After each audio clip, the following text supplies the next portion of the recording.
जैसे घर में रखा हुआ शंख अगर खाली है तो हमारे घर में रखा हुआ शंख अगर खाली रहेगा तो लक्ष्मी आएगी और जाएगी, लक्ष्मी टिकेगी नहीं। इसलिए घर में जिसके घर में छोटा सा भी शंख हो तो उसमें कटोरी में रखकर या कोई स्थान पर कलश पे रखकर उसमें पानी भरना चाहिए। अगर शंख में पानी नहीं है तो घर में लक्ष्मी नहीं, शंख कभी खाली नहीं।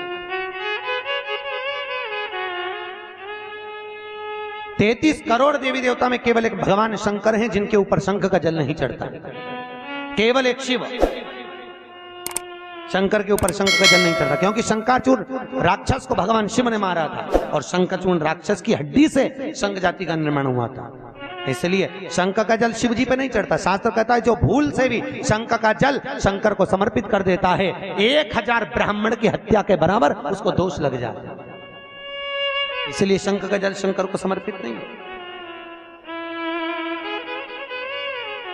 जिस व्यक्ति को नलियां चौक हो गई हो, डॉक्टर ने बोला बाईपास कराना पड़ेगा, उसको कुछ नहीं करना चाहिए। 7 बेर, बेर जानते हो क्या बोलते हैं यहाँ पर? बेर बेर बोलते हैं। 7 बेर प्रत्येक शिवरात्रि को शंकर जी के ऊपर समर्पित करना चालू कर दो। 7 बेर, जिंदगी में कभी बाईपास कराने की जरूरत नहीं पड़ेगी, केवल 7 बेर।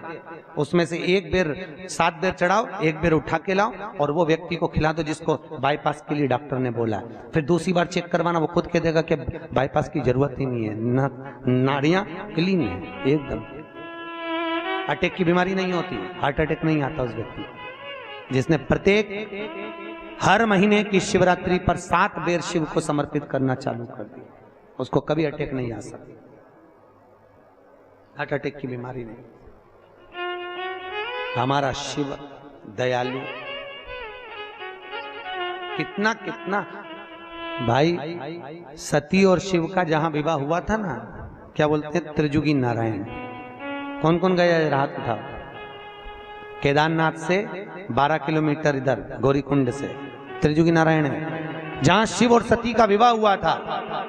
जहां पर माता सती शंकर के साथ में जब विवाह करी थी तो 7 जगह पर रुकी थी।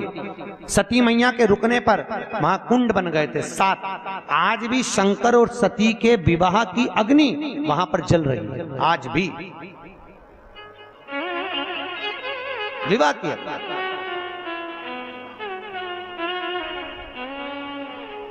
जो कैंसर का रोगी होता है, जिसको कैंसर जैसी बीमारी हो जाए, डॉक्टर भी हाथ ऊंचे कर दे, तब मेरे महादेव के त्रिजुगी नारायण का पानी दीजिए। जहां शिव और सती का विवाह हुआ था 7 कुंड बने थे, उस 7 कुंड का पानी एक बोतल में भर के लियाओ और लगभग 21 दिन तक उसको 1-1 चम्मच पानी देना चालू कर दो। कैंसर की बीमारी में आराम लग जाता है, एकदम वो स्वस्थ हो जाता है। फिर चेक करवाओ जाके, तुम्हें जिसको कराना हो। पर एक शिव के उपासना में एक फल की प्राप्ति है। फिर वही वाली बात आ गई, चोटे को कुबेर बना दिया दादा, चोर को कुबेर। तो फिर सोचो, तुम तो शिव महापुराण की कथा सुन रहे हो, ये दादा है बाबा है। कहते हैं दादा की गोद में जब पोता बैठता है ना, खाली नहीं उठता, उसको दादा 5 रुपए 10 रुपए या टॉफी देकर ही भेजता है। उसी तरह जो शिव महापुराण की कथा में आकर बैठता है, मेरा भोलेनाथ उसे खाली नहीं भेजता, कुछ ना कुछ देकर ही भेजेगा, कभी खाली नहीं भेजेगा।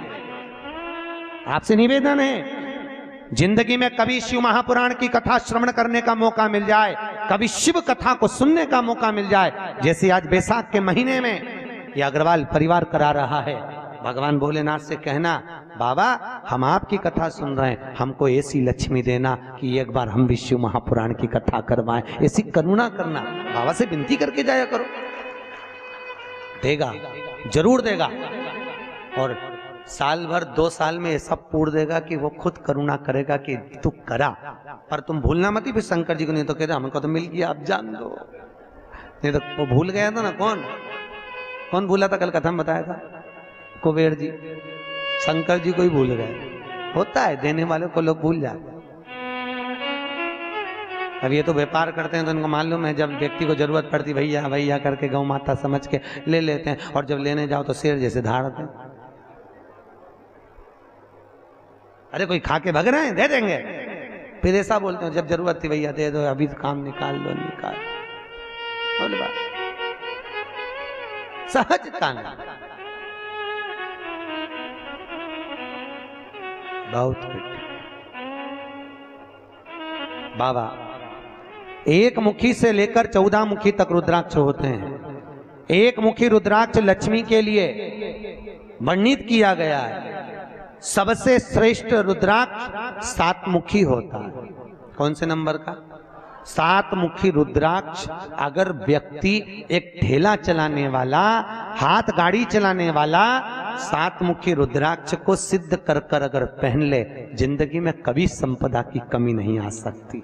कभी जिंदगी में 7 मुखी रुद्राक्ष पहनने वाले को कष्ट नहीं। 3 मुखी रुद्राक्ष बच्चों की विद्या के लिए होता है। 11 मुखी रुद्राक्ष ब्लड प्रेशर के लिए होता है। 11 मुखी। 5 मुखी रुद्राक्ष व्यक्ति के जीवन में जो काम अटक रहे हो, कहीं सर्विस के लिए, कहीं नौकरी के लिए, कहीं विद्या के लिए, किसी काम में जा रहे हो और हो ही नहीं रहा, 5 मुखी रुद्राक्ष का प्रमाण कहा गया। कितने मुखी? 5 मुखी। जैसे